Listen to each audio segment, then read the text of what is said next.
முறைக்கு சொல்லி அனுப்பு, இது நம்ம ஊரு விழா.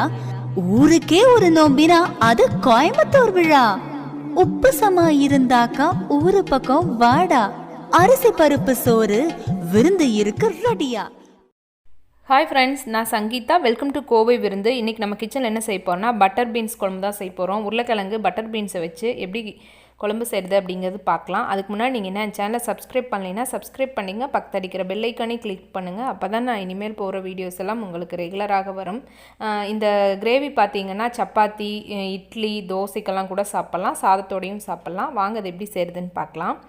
நான் ஒரு 5 பச்சை மிளகாய் எடுத்திருக்கேன். உங்களுக்கு காரத்துக்கு எவ்வளோ தேவையோ அந்த மிளகாயோட காரத்தை வச்சு போட்டுக்கலாம். ஒரு 10 பல்லு பூண்டு, ஒரு 2 துண்டு இஞ்சி சேர்த்துக்குங்க. கூடவே ஒரு அரை டீஸ்பூன் சோம்பு சேர்த்துக்கலாம். இதை லைட்டாக தண்ணி விட்டு நல்லா மை பேஸ்ட்டாக அரைச்சிக்குங்க. இந்த அளவுக்கு ஒரு கடாய் வச்சுக்கலாம். அதில் ஒரு 3 ஸ்பூனுக்கு பக்கம் ஆயில் சேர்த்து எண்ணெய் காஞ்சதையும் பட்டை, கிராம்பு, பிரியாணி இலை, சீரகம் ஒரு டீஸ்பூன் சேர்த்து இது நல்லா பொன்னிறமாக பொரியட்டும். கூடவே ஒரு சின்ன வெங்காயம், ஒரு 10 சின்ன வெங்காயம் இருக்கும், நான் 2ஆக கட் பண்ணி வச்சுருக்கேன். உங்களுக்கு வேணும்னா பெரிய வெங்காயம் சேர்த்துக்கலாம். பெரிய வெங்காயம் சேர்த்துனா கொஞ்சம் இனிப்படிக்கிற மாதிரி இருக்கும், அதனால் இன்றைக்கி சின்ன வெங்காயம் சேர்த்துக்குங்க, அப்போ நல்லாயிருக்கும். கூடவே நான் 2 தக்காளி எடுத்திருக்கேன்.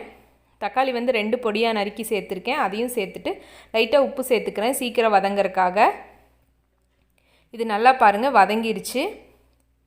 நல்லா மசியை வதங்கின பின்னாடி நம்ம அரைச்சி வச்சுருக்குறோம்ல பச்சை மிளகா, இஞ்சி, பூண்டு, அதை இதில் சேர்த்துக்கலாம். சோம்பு சேர்த்து நான் அரைச்சிருக்கேன், அந்த பேஸ்ட் இதில் சேர்த்துக்கலாம். சேர்த்து நல்லா மிக்ஸ் பண்ணி விடுங்க. நல்லா மிக்ஸ் ஆகணும். இது நல்லா வதங்கணும். தக்காளி வெங்காயத்தோட இந்த பேஸ்ட்டு நல்லா வதங்கணும். இது ஒரு 2 or 3 மினிட்ஸ் நம்ம மூடி வச்சிடலாம். மூடி வச்சோன்னா அந்த பச்சை கலராக இருக்கிறது கொஞ்சம் டார்க் ஆகிடும் நம்மளுக்கு. நம்ம பச்சை கலரில் தானே இப்போ இருந்துச்சு. இப்போ பாருங்கள் கொஞ்சம் லைட்டாக எல்லோயிஷ் ஆகிடுச்சு. நான் எந்த பொடி எதுவுமே சேர்க்கலை. அந்த அளவுக்கு பச்சையாக இருக்கக்கூடாது. இந்த பச்சை மிளகாயோட பச்சை வாசம் போகிற அளவுக்கு நம்ம இந்த அளவுக்கு வதக்கிக்கலாம். பாருங்கள் இப்போ இது நல்லா வதங்கிடுச்சு. இது கூட நான் மல்லித்தூள் ஒரு 2.5 ஸ்பூன் சேர்க்குறேன். இது ஒரு 3 பேர் சாப்பிட்ற அளவுக்கு இருக்கும் இந்த குழம்பு. நான் ஒரு 2.5 ஸ்பூன் சேர்க்குறேன். சேர்த்து இதோட பச்சை வாசனை போகிற அளவுக்கு மல்லித்தூளோட தான் நல்லா வதக்கிக்கலாம். நான் மஞ்சத்தூள் எதுவுமே நீங்கள் சேர்க்க வேண்டாம், மிளகாத்தூளும் சேர்க்க வேண்டாம். நம்ம பச்சை மிளகா சேர்த்ததுனால காரத்துக்கு எதுவுமே சேர்க்க தேவையில்லை. பச்சை மிளகாயில் இருக்கிற காரமே போதும், அது நல்லாயிருக்கும் மைல்டாக சாப்பிட. நல்லா வதக்கிக்கணும் இதில், அதுதான். பாருங்கள் இது நல்லா இப்போ வதங்கிடுச்சு. ஒரு அரை டம்ளர் தண்ணி வச்சு நல்லா மிக்ஸ் பண்ணிக்கலாம். இது நல்லா மிக்ஸ் ஆகணும். இப்போ நம்ம மூடி வச்சிடலாம். ஒரு 2 மினிட்ஸ் மூடி வச்சோம்னா சீக்கிரமாக கொதிச்சிரும். இப்போ மூடி வச்சுட்டு ஒரு 2 மினிட்ஸ் கழித்து ஓப்பன் பண்ணி பார்க்கலாம். 2 மினிட்ஸ் ஆகிடுச்சு. பாருங்கள் இப்போ இது நல்லாவே வத்திருச்சு. பாருங்கள் நல்லா வதங்கிடுச்சு. இப்போ நான் ஒரு உருளைக்கிழங்கும் பட்டர் பீன்ஸும் க்ளீன் பண்ணி கழுவி எடுத்து வச்சுருக்கேன். இந்த மாதிரி பெரிய பட்டர் பீன்ஸ் எடுத்திருக்கேன் நான். அதையும் இதில் சேர்த்துக்கலாம். சேர்த்து நல்லா மிக்ஸ் பண்ணிக்குங்க.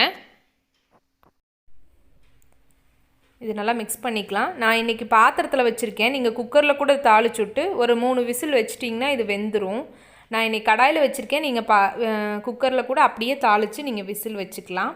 இப்போ நான் ஒரு அரை டம்ளர் தண்ணி சேர்த்துருக்கேன். சேர்த்து நல்லா மிக்ஸ் பண்ணி விடுங்க. இது ஒரு 10 மினிட்ஸ் ஆகும் வேகறதுக்கு. 10 to 15 மினிட்ஸ் கூட ஆகும். இப்போ நம்ம மூடி வச்சிடலாம். உப்பு காரெல்லாம் செக் பண்ணிக்குங்க. உங்களுக்கு காரம் பத்தலை அப்படின்னு சொன்னால் நீங்கள் லைட்டாக மட்டன் மசாலாக்கு இது 1 ஸ்பூன் சேர்த்துக்கலாம். இல்லைனா பச்சை மிளகாயில் இருக்கிற காரமே போதும். இது பாருங்கள் நல்லா கொதிச்சிருச்சு. இப்போ உங்களுக்கு தனியாக வேணும்னா கொஞ்சம் தனியாக வச்சுக்கலாம், இல்லைனா கொஞ்சம் சுண்டை வச்சுக்கலாம். இப்போ நான் ஸ்டவ் ஆஃப் பண்ணிட்டேன். ஆஃப் பண்ணி ஒரு 5 மினிட்ஸ் ஆச்சு. நல்லா ஆறிடுச்சு பாருங்கள். குழம்பு கொஞ்சம் ஃபஸ்ட்டு இருந்ததுக்கு இப்போ கொஞ்சம் கெட்டி ஆகிடுச்சு. ஆஃப் பண்ணால் கொஞ்சம் கெட்டி ஆகிடும். நான் தேங்காய் பால் எடுத்து வச்சுருக்கேன்.